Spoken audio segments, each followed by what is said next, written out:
All right. So, But she seems to have a network problem because her nini has just been rotating. Can you hear me? Kumbukeni, can you hear us?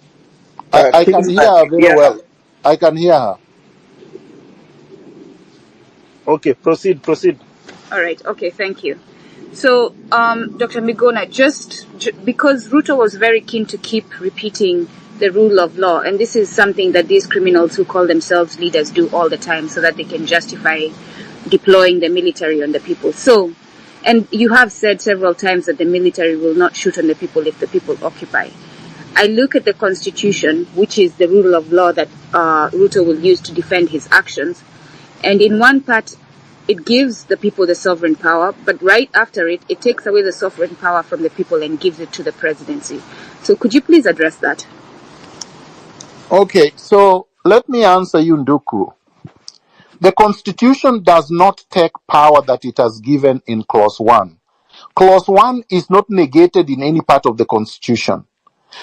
The following provisions of the Constitution simply says that once the people have delegated power to someone like the president, they would exercise that power. The delegation happens at election time.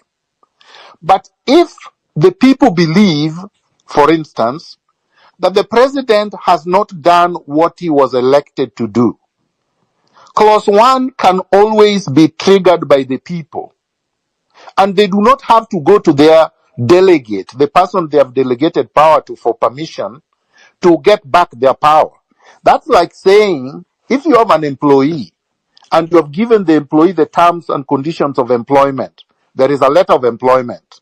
They are not supposed to be insubordinative to you. They are not supposed to steal from you. They are supposed to be answerable to you when they have done something and you want to call them to account. If they disobey your orders, you can fire them. And you don't need permission from them to fire them. So what I'm saying, the Constitution is our employment letter. We gave the president or Ruto a job to do. And for 2 years, he has done no job for us. He has been mangering all over the world, going to Washington. In fact, Ruto has been traveling every single week. He has spent billions of our money. He is our employee. We are the employer. He has spent billions without permission from us.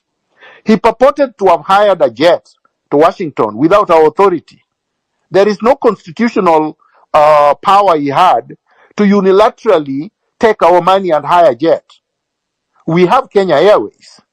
That is the mode of transportation for anybody who is working for us, because Kenya Airways partly belong to us.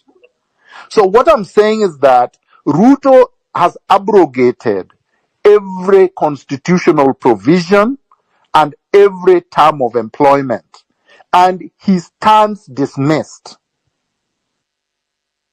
Would it, a quick one, sorry, Kinsman and Hillary, would it then No, but I think going back and forth is not useful. Once I've answered your question, I think you have answered it, but I was going to ask as a follow-up of that, would it then be a wise choice for us to put together an indictment that lists everything that you did, so that we're not just talking about it in rooms, but we actually have a document that is saying this is why we're calling you out?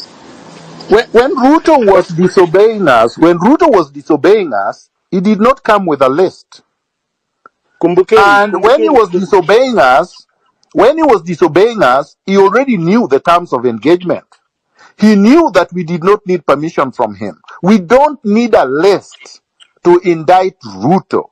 Ruto stands indicted by his very acts. Yesterday, he sealed his fate by not even feeling sorry for families he has bereaved, for people he has caused pain to, for citizens that he has harmed and killed. And as far as I'm concerned, and many Kenyans have said this, Ruto is out of touch.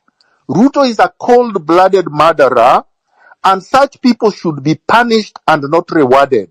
Any day Ruto spends in Statehouse is a day too much. Thank you so much, Daktari.